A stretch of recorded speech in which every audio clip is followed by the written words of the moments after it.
Good morning, everyone. I am at Kino today.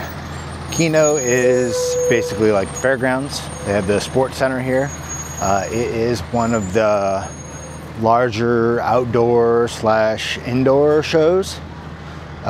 Today it opens along with 22nd Street and then some of the other shows along 22nd Street. So hopefully I can get some fun footage of what's at Kino.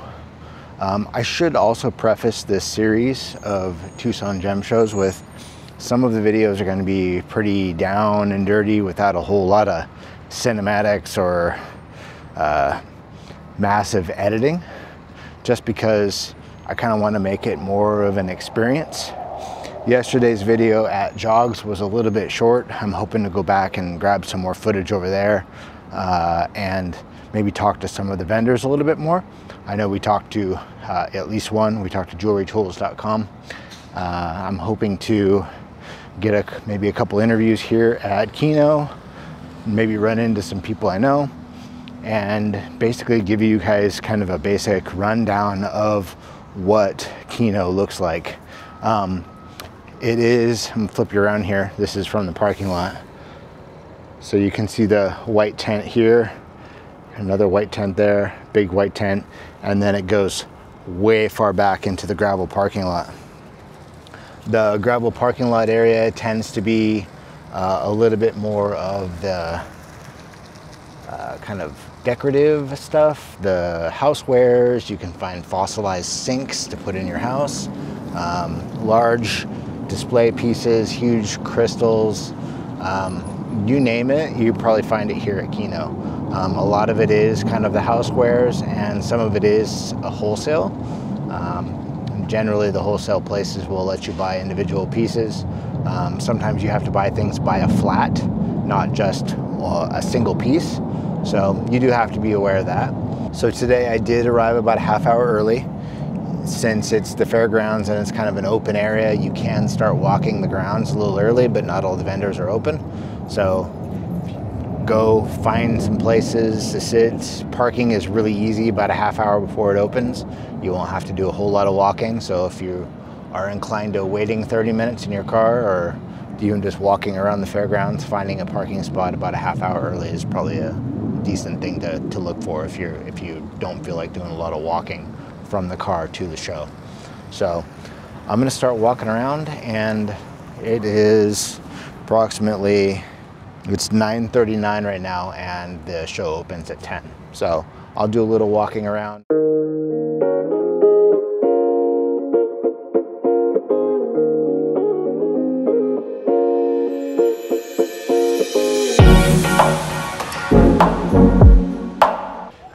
Okay, we have our first interview, and ideally, you know, we talk to as many people as we possibly can, but this one is really interesting because it's a moonstone mine in Wisconsin. So we're going to talk to Austin real quick and figure out exactly where all this cool moonstone is. I shot some B-roll of it, show you guys. I'll run this clip while I'm talking, and then let's talk to Austin about kind of their mine.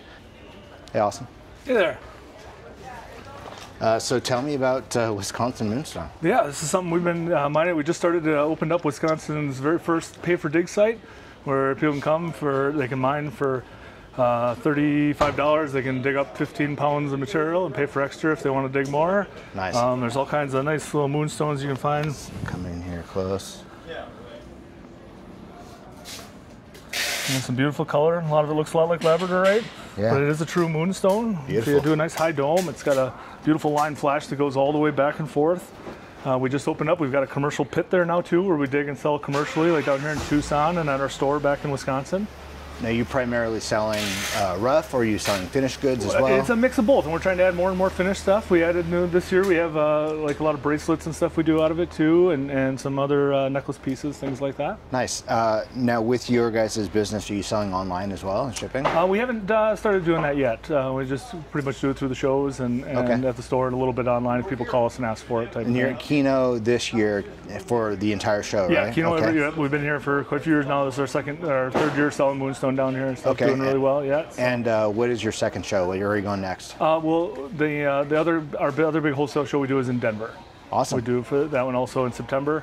That's another big one for us to get ready for, and that one goes for like a 9-day show instead. Cool. Is there anything else noteworthy about the moonstone that you'd like to sign? It is mined in the United States. Yeah, right. So. Something else mined in the United States is something super unique and different. And you know, up by us, there's not a lot of things to go dig for. There's a lot of private land and things like that. Yeah. And being able to bring a spot to bring families and people and friends out to come out and dig and just have a good time. And the amount of people that we've had out there having a good time and enjoying themselves out there has just been unbelievable this year, and the response we've gotten. So we can't wait for next year to start. And now, what town or city in Wisconsin? It's right by Wausau, Wisconsin. Is Okay. the closest definition. It's actually Stettin.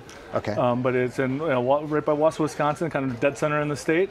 We're easy transports going from the Twin Cities to Chicago, or right in between. So. Plenty of places to stay if they Plenty want to make a places to stay there destination. close by. Got a good place to eat. We're out in the country enough. Good place to bring kids out. We're a big, huge farm field they can run around and play in. And Love it. We got wash stations and everything else to clean up your stuff and enjoy it. And Very cool. hopefully, we'll bring even a few more things as we keep going forward. So. Nice. I love it. Thank you for interview. Have a great show. Sounds good. Thank you very much. Hope to see you.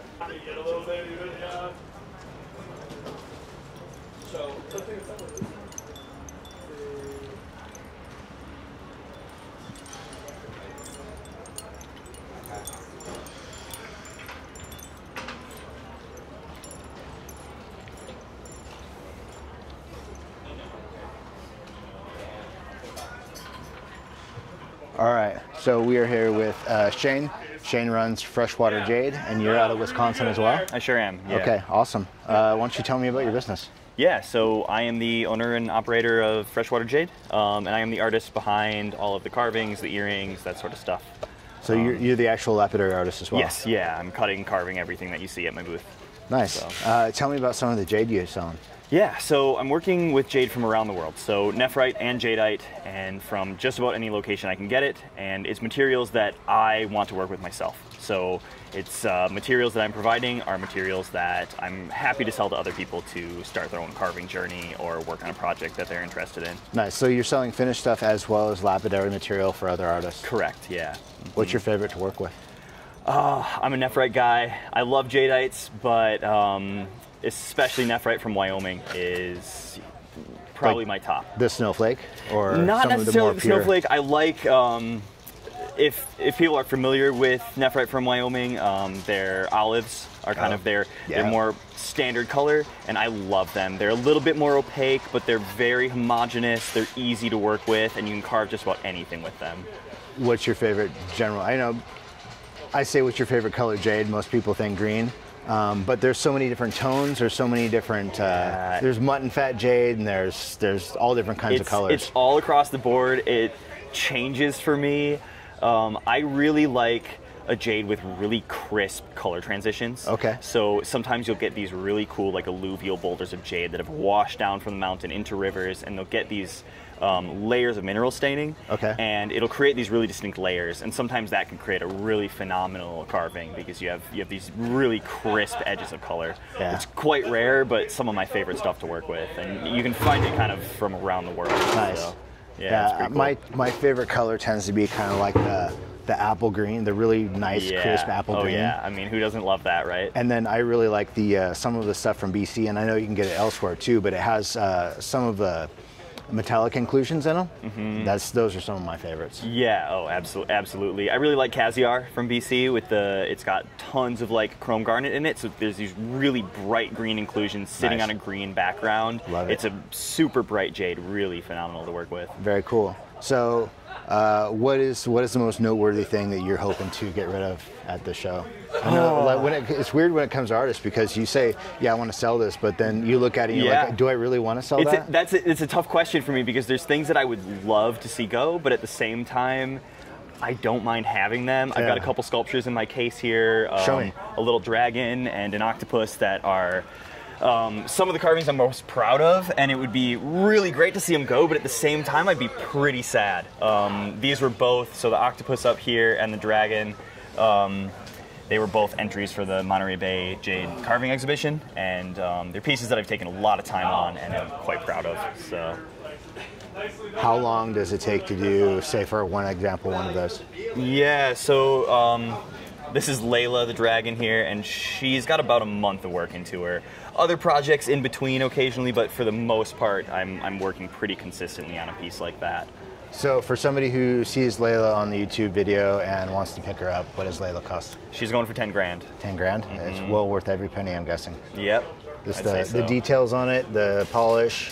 I love how certain parts of jade especially, how you can easily get them kind of frosted, whereas other parts of it I see on the claws, you have them nice and shiny. Yeah, I prefer a matte or a satin finish on my pieces, but you will notice highlights that are like a gloss or a real high polish, but it's just to accent that matte or the satin. Nah, it's beautiful. Very cool. Well, thanks for letting me interview you. Yeah, absolutely. You have any questions? We're at Kino. Do you have like booth numbers or spot numbers? We're ES9. ES9. So yeah, come check them out. Cool. Thanks, man. Yeah, you're welcome. All right, so I've walked down to the far south side of Kino, and I'm going to start working my way back towards where I'd parked. That way I'm not backtracking a bunch. This portion of the Kino show is gravel parking lots, and a lot of the time they'll have different minerals, different rough for lapidary, all sorts of stuff like that, and all sorts of carvings and gifts and things. So we're gonna just do a quick video and show what we got sitting here. Ammonites, all sorts of fossils. On the other side here we've got tons of rough. Sometimes they have spray bottles out, sometimes not.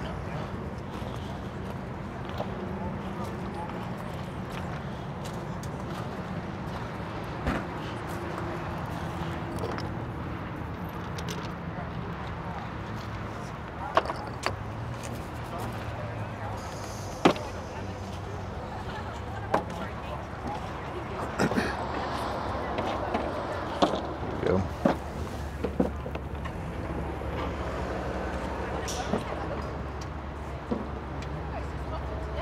So all these bins are just full of rough.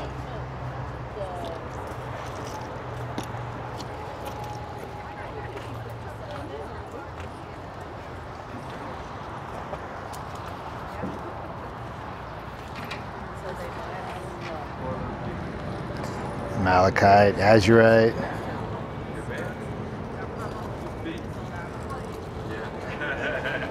Lots of specimens. I love this one here.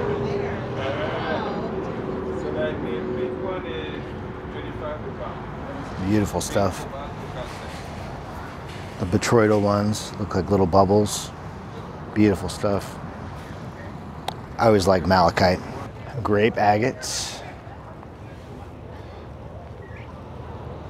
One of my favorites. All sorts of stuff from Indonesia. I think this entire booth is an Indonesian booth.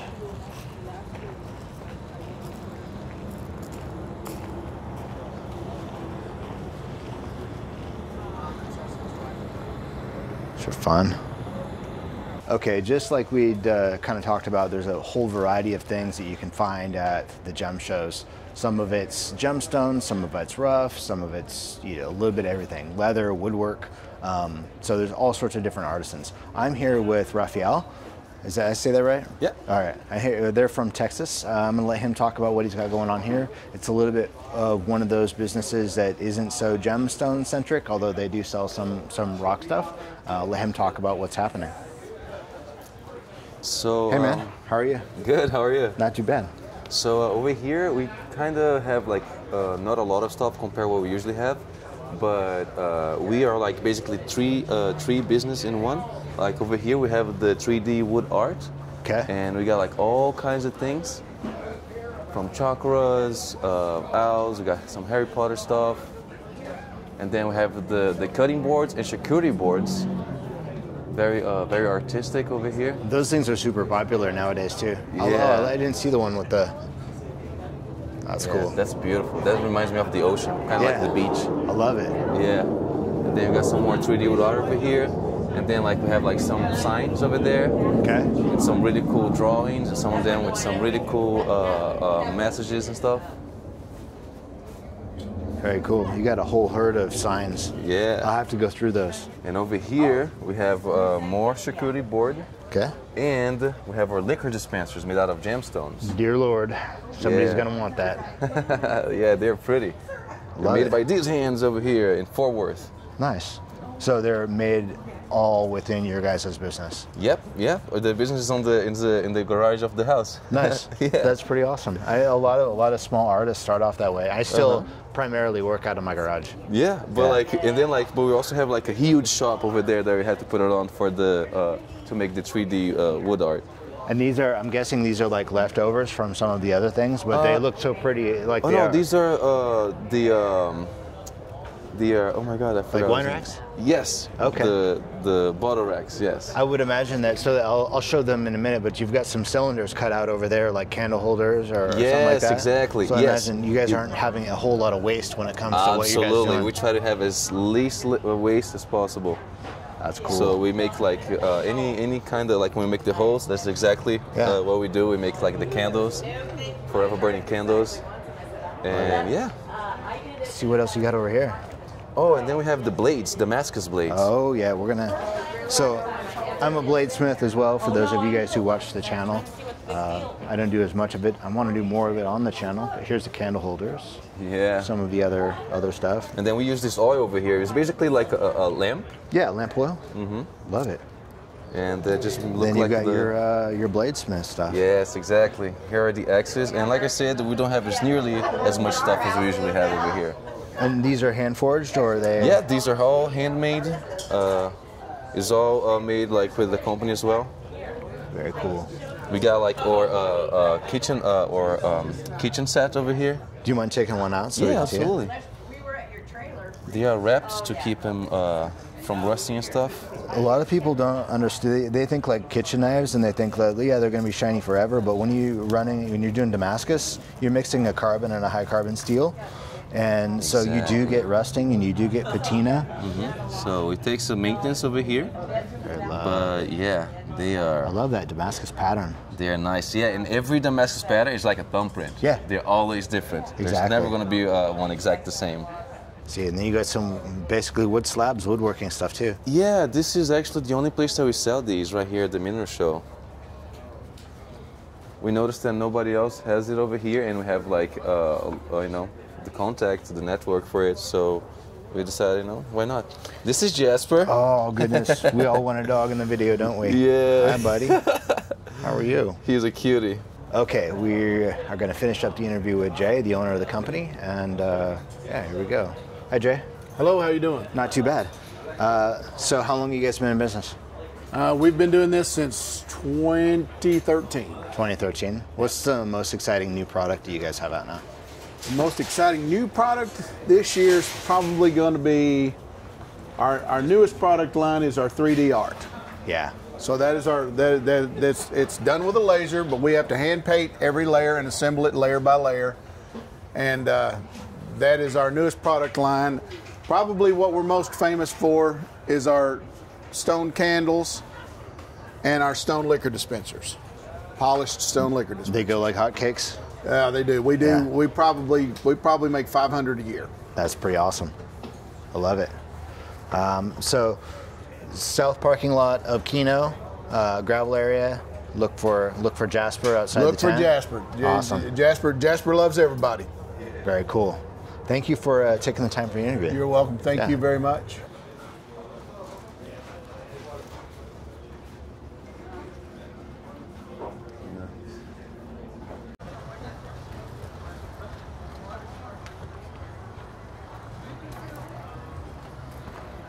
Wouldn't be a complete show without geodes.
So when you come to a show like this, it's pretty overwhelming, and a lot of that's because it's pretty intense. Get it? They're a bunch of tents.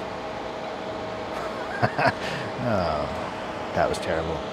Okay, last large tent of the show. There are a bunch of other ones I didn't go in, but yeah, this is the largest, the original.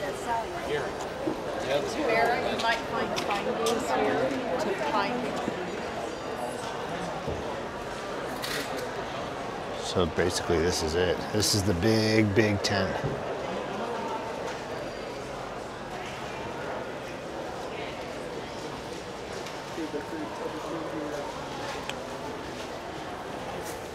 This one has pretty much everything you're looking for. It's got your art, your specimens. I see some Elvis paintings, dinosaur bones, shark teeth.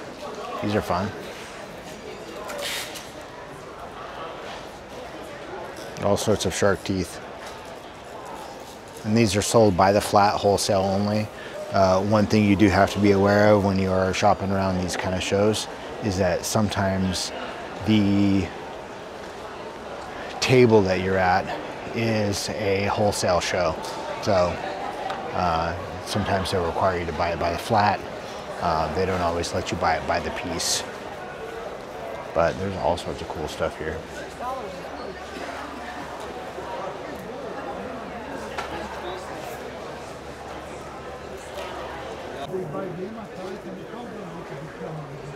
All right, so I am in the big tent in Kino.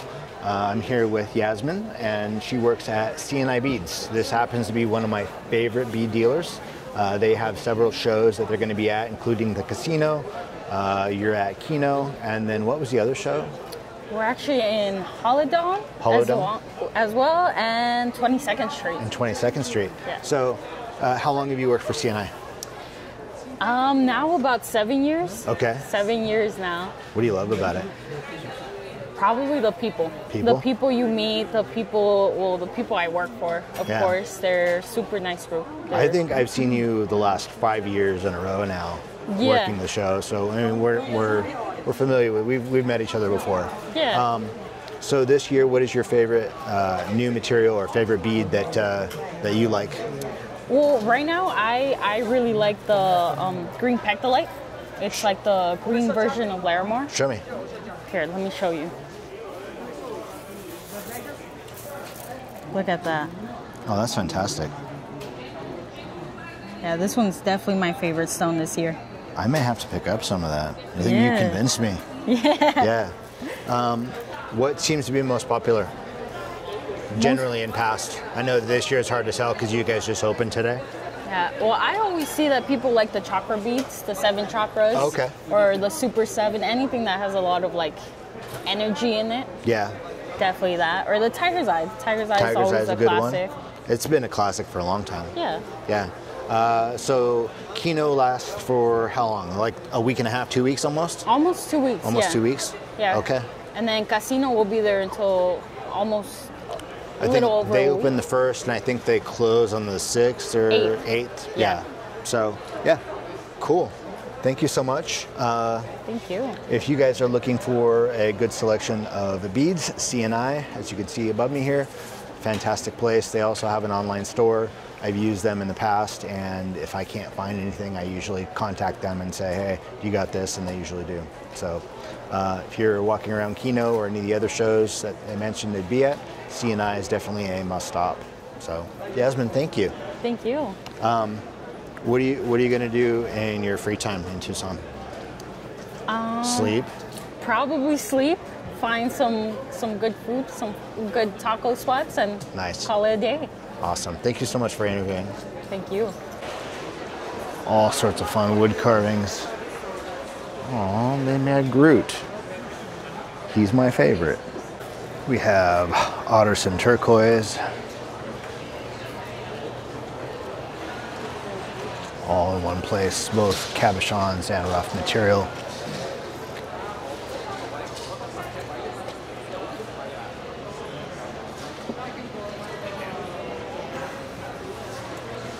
all sorts of pretty stuff.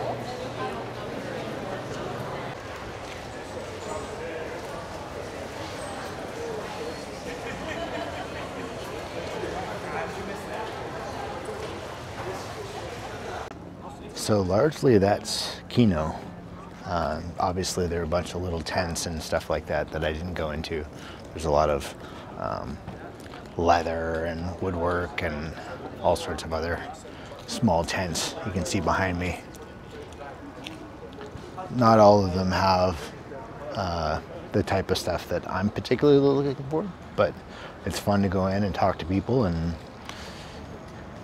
see what they have. And I really haven't found anything yet I'd like to purchase this year, but this is, I think, my 5th or 6th year down here, and I really don't need much. So there's way more than I could actually show on video actually here. So hopefully that gives you a little bit of a rundown, or an overview of kind of what to expect when you come to this kind of thing. Okay, right back where I started the video. I am done for the day at Kino. I don't know if I'll stop by another show and just take a look. It is 1:11, so yeah, a nice couple hours of walking around doing show stuff. I didn't buy anything, but I did see a lot of really fun, cool stuff. Kino is one of those ones you can walk around pretty much all day and just not see everything. Hopefully I got some good interviews and kind of show you what to expect if you come to Kino. So otherwise, pretty good day. So thanks for watching, and tomorrow I think probably 22nd Street, and the show's around 22nd Street. So we'll see. Have a great day.